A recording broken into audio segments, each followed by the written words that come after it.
Hi friends, welcome back to my channel சமையல் with Anu. இன்றைக்கி நம்ம என்ன சமைக்க போகிறோன்னா, இட்லி, தோசை, சப்பாத்தி எல்லாத்துக்கும் அல்டிமேட்டாக மேட்ச் ஆகுற மாதிரி ஒரு தக்காளி தொக்கு தான் பார்க்க போகிறோம். வீடியோக்குள்ளே போகிறதுக்கு முன்னாடி நம்ம சேனலை சப்ஸ்கிரைப் பண்ணலன்னா சப்ஸ்கிரைப் பண்ணி பெல் ஐக்கானை கிளிக் பண்ணி ஆல் கொடுத்துக்கோங்க. ஓகே ஃப்ரெண்ட்ஸ், இப்போ இன்க்ரீடியன்ட்ஸ் பார்க்கலாம். கடுகு 1/2 ஸ்பூன் எடுத்திருக்கேன். உளுந்து 1/4 ஸ்பூன் மட்டும் எடுத்திருக்கேன். சீரகம் பாருங்கள் 1/4 ஸ்பூன் எடுத்திருக்கேன். இந்த தக்காளி தொக்குக்கு டேஸ்ட் கொடுக்குறதே இந்த சீரகம் தான். கருவேப்பிலை ஒரு கொத்து, ஒரே ஒரு பச்சை மிளகா 2ஆக அரிஞ்சு வச்சுருக்கேன்.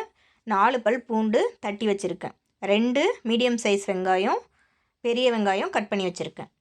அதே போல் ஒரு 5 தக்காளி, மீடியம் சைஸ் தக்காளி கட் பண்ணி வச்சுருக்கேன். நல்லா பழமாக எடுத்துக்கோங்க தக்காளி.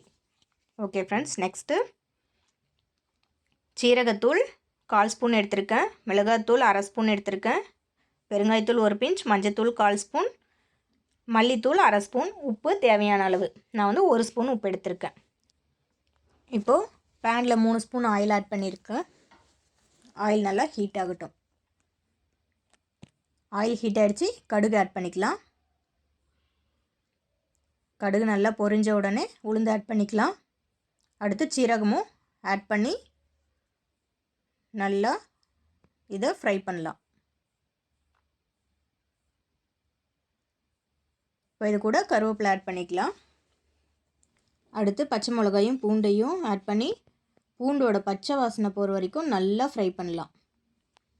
நம்ம வந்து பூண்டை வந்து பேஸ்ட் மாதிரி அரைச்சோம்னா ஈஸியாக பச்சை வாசனை போயிடும். ஆனால் இந்த மாதிரி தட்டி வச்சோம்னா பச்சை வாசனை போகவே போகாது. அதனால் நம்ம பூண்டு நல்லா ப்ரௌன் ஆகிற வரைக்கும் நல்லா அதை ஃப்ரை பண்ணிக்கலாம். அப்போ தான் அதனுடைய பச்சை வாசனை முழுசாக போகும்.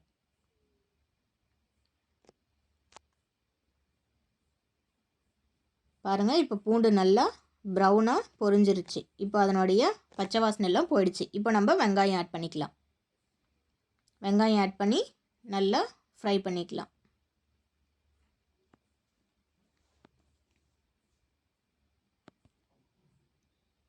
பாருங்கள், வெங்காயம், பூண்டு, மிளகாய், கருவேப்பிலை எல்லாமே சேர்ந்து நல்லா அந்த எண்ணெயில் வதங்குது. வெங்காயம் வதங்க எண்ணெய் தனியாக பிரிஞ்சு வரும். பாருங்கள், வெங்காயம் லைட்டாக கலர் மாறுது. இப்போ அந்த பச்சை வாசனை ஃபுல்லாக போயிடுச்சு. தக்காளி ஆட் பண்ணிடலாம். தக்காளி ஆட் பண்ணி நல்லா ஃப்ரை பண்ணலாம்.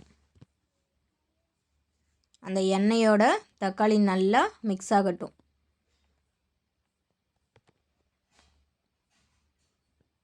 பாருங்கள், நல்லா கலர்ஃபுல்லாக இருக்குது பார்க்கவே. நல்லா ஃப்ரை பண்ணிக்கலாம். நல்லா அந்த ஆயில், வெங்காயம், மற்ற பொருளோட தக்காளி நல்லா மிக்ஸ் ஆன பிறகு நம்ம ஸ்பைசஸ் ஆட் பண்ணிக்கலாம். எல்லா ஸ்பைசஸையும் போட்டு இப்போது அந்த ஸ்பைசஸோட பச்சை வாசனையும் போகிற வரைக்கும் நல்லா ஃப்ரை பண்ணிக்கலாம்.